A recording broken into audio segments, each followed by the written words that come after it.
At that point, Chester's not going to be at all interested in talking about keeping Black River open, I'm assuming, because suddenly they would have all these students minus all the benefits of having done a merger, so that's minus the small schools grants.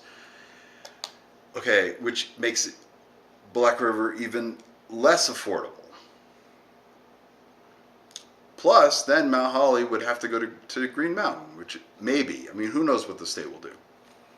I don't know if the state would force Mount Holly to join with Chester or if the state would make Mount Holly go to Mill River. Nobody really knows, and we can try to get an opinion, but that's going to be hard to get.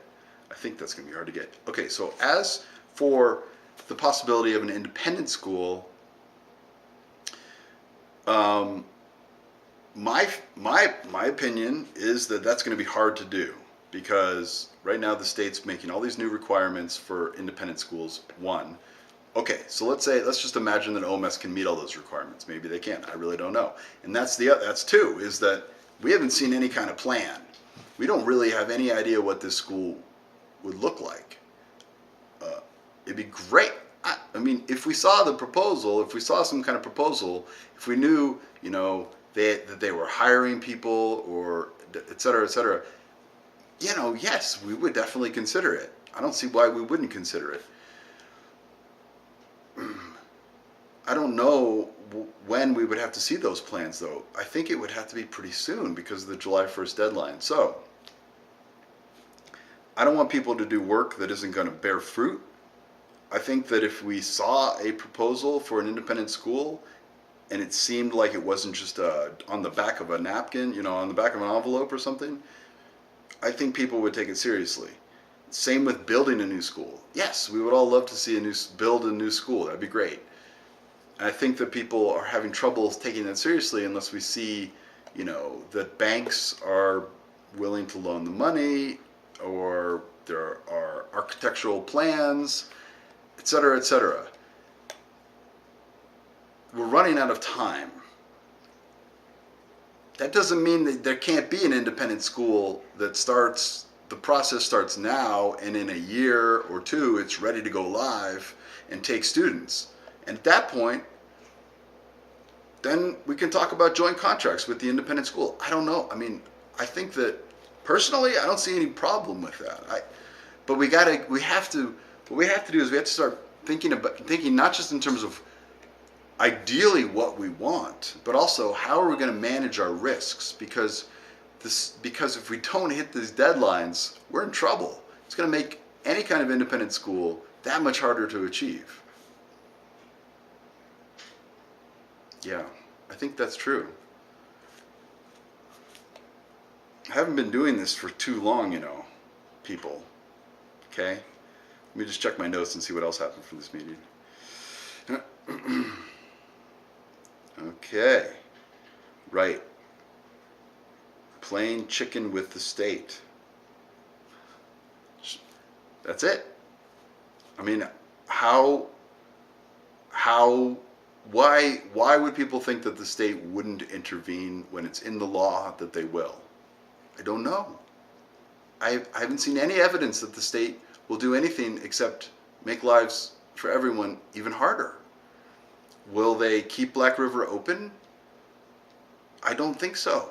They might. But, we're losing, we heard a 2.5% population decline in students. And, teachers usually get a salary raise of about 2%, which I think isn't very high. But that's, maybe you can pull off 1%, but for how long? So, in other words, the funding is going to decrease at a faster rate than the expenses. There are already fewer than 150 students there. Some people think there may be more students there than there are. 140 students, minus 2.5% student drop. Okay, so, Mount Holly hasn't had a high school in its town for decades. I mean, way back we had 14 schools in this town. Now we have an elementary school. Ludlow has an elementary school and shares a high school with Mount Holly. People are freaking out because they don't want to lose the high school.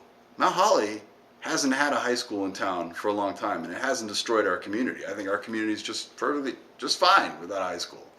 People in Ludlow are quite upset that they might lose a high school. Okay, they're upset. My recommendation would be that's a real concern.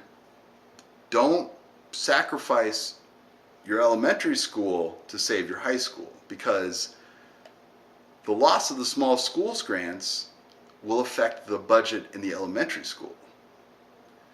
So, yeah, it's not a good situation, and it never has been. I didn't write the law. Nobody on the committee wrote the law. I've never liked this law at all. But so all I'm trying to do is manage the risks, because I don't think Mount Holly wants to lose its elementary school. I would hope that Ludlow doesn't want to, or put so many burdens on it that it becomes financially difficult to offer good programs. Yeah, I don't want to be a scaremonger, but that's the reality. Assuming, if people want to fight the law, that's great. But given that it is the law, my feeling is that we have to be responsible and try to manage our risks. And if we want to open an independent school, that's great. Go for it. Open it up. But we can't put our elementary schools in danger because people want to do something that could happen, might not happen. I mean, right? So show us the money, show me the money, show us the plans, show me who you're going to hire, show me your curriculum, and then we can talk about what are the possibilities and the funding possibilities. So anyway, that is my overlong effort to talk about what I think are the possibilities, what are the risks, what is option 2. We can go into the details more. I can do another video. I can set it up better. Not on my couch. Maybe I'll find some better place, more interesting background, better microphone. So, yeah. Thank you for watching. Make comments. Share. I wish it were shorter. I should have talked. So, see you next time.